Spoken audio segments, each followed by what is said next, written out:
바른미래당 제17차 원내정책회의를 시작하도록 하겠습니다. 대표님의 개의선을 듣겠습니다. 네, 바른미래당 제17차 원내정책회의를 시작하겠습니다. 네, 100마디 말보다 실천이 더 중요합니다. 어제 평양선언이 발표됐습니다. 남북한 간의 적대 행위 중지를 통한 군사적 긴장 완화, 김정은 위원장의 서울 방문과 올림픽 공동 개최 추진 등 한반도 긴장 완화의 측면에서 평가할 만한 내용들이 담겼다고 봅니다. 군사적인 면에서 실질적인 종전이라고 자평하고 있는 만큼 긍정적인 면은 살리되 안보 해이 우려에 대해서도 잘 대처해 주시기를 부탁합니다. 핵심 의제인 한반도 비핵화와 관련해서도 김정은 위원장의 육성으로 비핵화에 대한 의지를 확인할 수 있었던 점과 북한의 핵심 시설인 영변 지역에 대한 폐기가 언급된 부분은 주목할 만한 부분이라고 봅니다. 그러나 아쉬운 점도 있습니다. 동창리 미사일 시험장의 경우는 이미 북미 간 센토사 합의에서 나왔던 이야기입니다. 또 영변 핵시설의 경우는 미국에 상응할 만한 조치라는 전제가 달려 있고 이미 용도가 한참 떨어진 시설이라는 것이 객관적인 분석이기도 합니다. 북한이 풍계리 핵실험장의 폐쇄를 선제적 비핵화 조치로 내세우면서 미국의 선종전선언과 후 비핵화 후속 조치를 주장해 왔던 그간의 주장에서 크게 벗어나지는 못한 것이라는 지적입니다. 북미 간 후속 협상이 예상되는 상황에서 이번 평양선언에 비핵화 관련 추가 협의 및 합의 내용을 담지 못했을 것이라는 점을 고려한다면 평양회담의 결과를 놓고 한미 간 긴밀한 공조를 통해서 후속 비핵화 조치가 실질적으로 행해질 수 있도록 더욱 비상한 노력을 해야 할 것입니다. 김정은 위원장의 의지를 육성으로 들었지만 아직도 부족합니다. 북한이 말이 아닌 행동으로 증명할 수 있도록 정부도 더 노력하고 정치권도 소당적으로 노력해야 할 것입니다. 오늘은 규제개혁 관련 입법을 처리하기 위한 본회의가 예정되어 있습니다. 우선 인터넷 전문은행 특례법은 어제 정무위원회 전체 회의를 통과했습니다. 그러나 그 외에 상가임대차 보호법, 기업구조조정 촉진법, 규제 프리존법과 지역특구법 등은 아직도 소관 상임위원회에서 여전히 논의 중입니다. 원칙적으로 상임위원회에서의 논의가 가장 중요합니다. 그러나 여야 원내 지도부 간에 현재의 어려운 경제 여건을 감안하고 생산적인 국회를 만들기 위한 큰 틀에서의 합의가 있었다는 점을 감안해 주셔서 각 상임위에서 대승적 차원에서 서둘러서 마무리될 수 있도록 적극적인 심사를 요청드립니다. 이상입니다. 네, 어제는 유은혜 교육부 장관 후보자에 대한 인사청문회가 열렸습니다. 교육부 장관 후보자는 온 국민이 동일한 잣대를 가지고 있습니다. 높은 도덕성, 정치적 균형 감각, 그리고 현실 감각이라는 잣대를 가지고 있습니다. 유은혜 후보자도 교육위원으로서 그러한 잣대를 가지고 후보자를 검증했던 시절이 있었습니다. 2014년 김명수 당시 교육부 장관 후보자에게 기본적인 도덕성을 요구하며 이에 미흡하다며 낙마를 시켰고 이준식 당시 교육부 장관 후보자에게 사회 통합을 이루는 그런 사회부총리로서의 자격, 국민의 서민들의 삶을 보듬어줄 수 있는 자격을 요구하며 이에 미흡하다며 낙마를 시켰습니다. 하지만 유은혜 장관의 가장 기본적인 장관 후보자의 가장 기본적인 문제는 이 잣대를 자신에게는 전혀 사용하지 않았다는 것입니다. 딸의 위장전이 피감기관 건물에 입주 의혹, 지방원의 월세 대납 의혹, 그리고 후원자의 지방 의혹, 공천 의혹, 그리고 우석대 교수 경력 의혹에서 볼 수 있다시피 기본적인 도덕성이 없는 불가맹의 형태의 삶을 살아왔습니다. 이에 대해서 전혀 스스로가 잣대를 들이대지 못하고 있었습니다. 또한 더욱 문제인 것은 남편 회사의 이사로 있던 직원을 자신의 보좌직으로 전직시킨 문제와 총선의 홍보 업체에 대해서 남편이 리베이트를 받았다라는 의혹입니다. 이는 공직과 사생활을 전혀 분리시키지 않았다는 그런 삶을 살아왔다는 문제가 있습니다. 자신이 스스로 사용했던 잣대를 자신에게 들이댄다면 청문회장에 들어가지도 않았어야 합니다. 이런 후보자에 대해서 저희들은 늘 언제나 그랬듯이 동일한 잣대로 동일한 판단을 하겠습니다. 후보자는 스스로 사퇴하시길 바랍니다.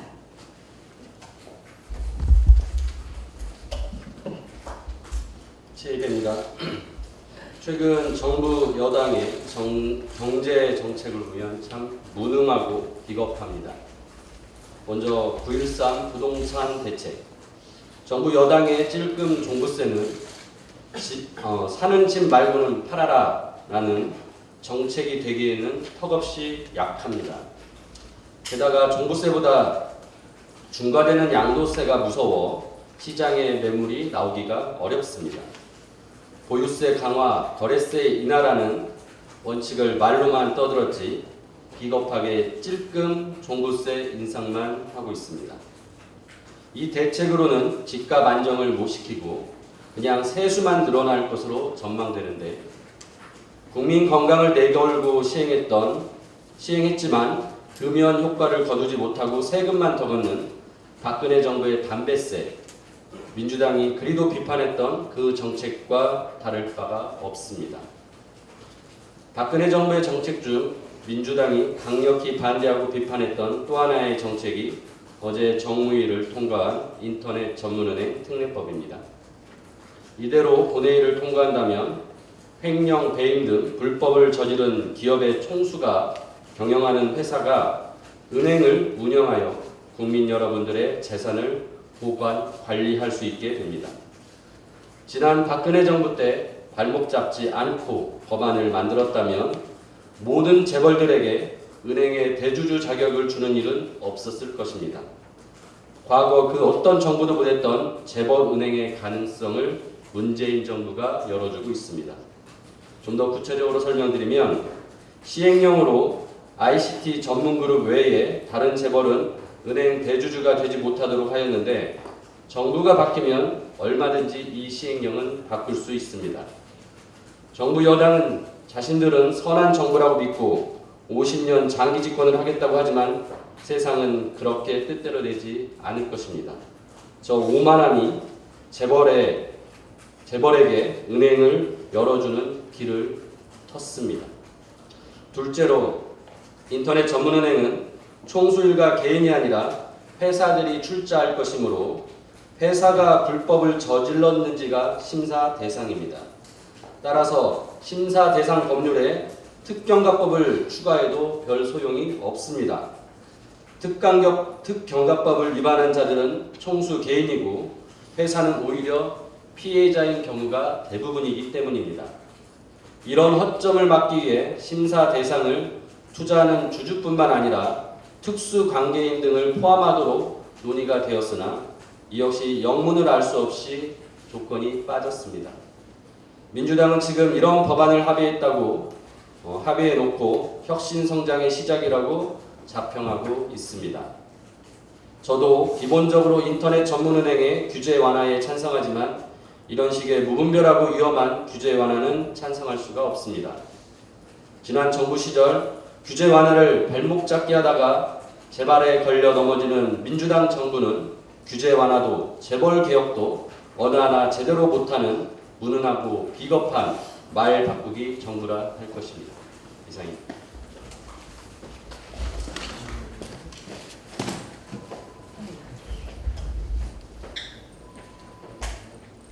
바른미래당은 복지 간사를 맡고 있는 최도자원입니다.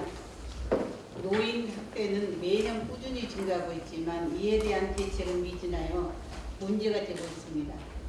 보건복지부 자료를 분석한 바에 따르면 2015년부터 2017년까지 노인 학대 신고 건수 37,223건 중 실제 학대가 확인된 사례는 총 12,720건으로 전체의 34.2%에 해당합니다.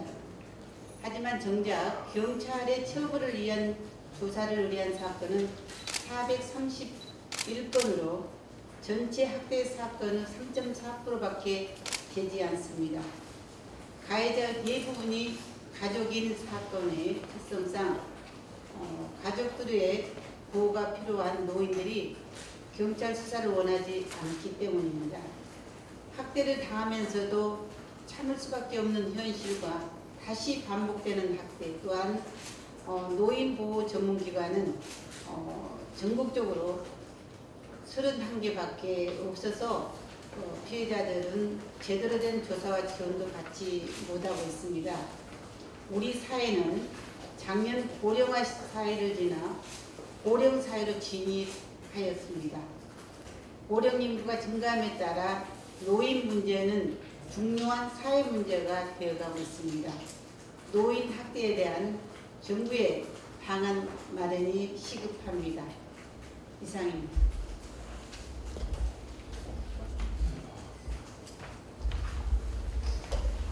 네, 두 가지를 말씀드리겠습니다. 하나는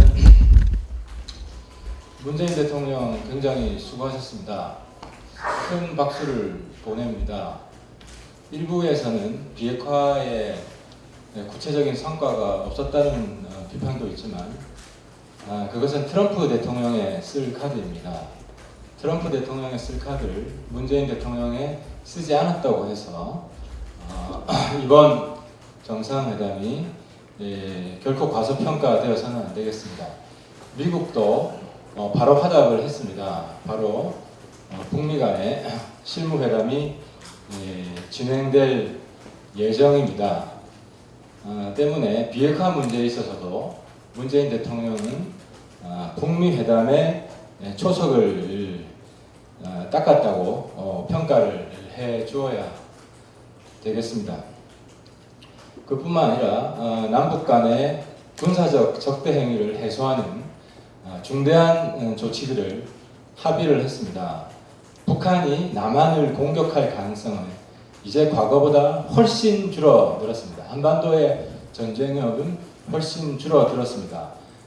앞으로 북미 간의 비핵화 회담을 우리 대한민국도 적극적으로 지원해서 우리 한반도의 비핵 평화가 더 빨리 올 수 있도록 우리 바른미래당을 포함해서 야당과 함께 노력해야 될 것입니다. 한 가지만 더 말씀을 드리면요. 어제 밤에 문재인 대통령 5.1 경기장에서 15만 북한 주민들 앞에서 한 연설을 보았습니다. 큰 감동이었습니다. 격한 전율이 몰려왔습니다. 아마 제가 기억하기로는 과거 사회주의권 지도자들도 그렇게 많은 북한 주민들 앞에서 대중연설을 한 적이 없었던 것 같습니다. 어제 문재인 대통령 연설은 15만 북한 주민 앞에서의 연설은 한반도가 새로운 시대로 대전환한다는 그런 상징적인 사건입니다. 이 큰 변화의 물결에 우리 야당과 특히 보수 진영 함께 해야 합니다. 시대가 크게 변하고 있는데 이 흐름과 함께하지 않고 이 흐름을 방해하려고 한다면 역사의 대세 앞에 도태될 수밖에 없을 것입니다. 문재인 대통령이 오늘 백두산 방문했다가 돌아오신다고 하는데요. 끝까지 좀 더 큰 성과가 있었으면 하는 욕심도 있습니다. 이번에는 거의 문재인 대통령과 김정은이 정말 연애하듯이 둘이 두 분이서 3일 동안 같이 지냈는데요. 이번 백두산 방문도 또 다른 정상회담입니다. 이 백두산 정상회담을 통해서도 새로운 성과가 나와서 한반도 비핵 평화를 획기적으로 앞당기는 그런 백두산 방문이 되었으면 좋겠습니다. 네, 더 이상 예. 이동섭 의원. 이동섭 의원입니다. 태극기 패싱은 이번 정상회담에서 오게 튀었다 말씀드리겠습니다. 우리 국민은 모두는 감동적인 마음으로 남북 정상회담을 지켜봤습니다. 그런데 문재인 대통령을 맞이한 평안 시민들은 한반도와 북한은 인공주만 흔들었지 태극기는 없었습니다. 유엔 회원국이면서도 한반도의 유일한 합법 정부인 우리 대한민국 대통령의 북의 방문 환영 행사에 우리나라 국기인 태극기가 협정된 것입니다. 국기는 단순한 깃발이 아닙니다. 대한민국을 상징합니다. 대한민국 역사를 상징합니다. 대한민국 국민성과 이상을 상징합니다. 즉 태극기는 우리나라의 얼굴입니다. 북한은 외교부에서 자그마한 행동도 결코 아무 의미 없이 하지 않고 있습니다. 북한이 태극기 패싱을 한 것은 분명 의도가 있는 것이고 그 의도는 우리에게 결코 좋은 의미는 아닙니다. 북한이 진심을 담아 우리 정부와 진짜로 대할 뜻이 있다면 대한민국 얼굴에도 우리 태극기도 함께 손에 흔들어야 그 진심성을 전해줄 것입니다. 나무랄 데 없는 훌륭하거나 좋은 것이 있는 사소한 흠을 두고 오게 티라는 표현을 씁니다. 어제 문재인 대통령의 평양 방문에서 이루어진 남북 정상회담에서 태극기가 패싱된 것이 바로 오게 튀었습니다. 문재인 대통령도 허허 웃고만 있는 것이 아니라 우리 국민들의 자존심에 상처를 주는 일이 없도록 외교적 결례를 바로 잡으면서 당당하게 앞으로 대화에 임하시길 바랍니다. 이상입니다. 네, 더 이상 발언하실 의원님들이 안 계시면 비공개로 전환하도록 하겠습니다.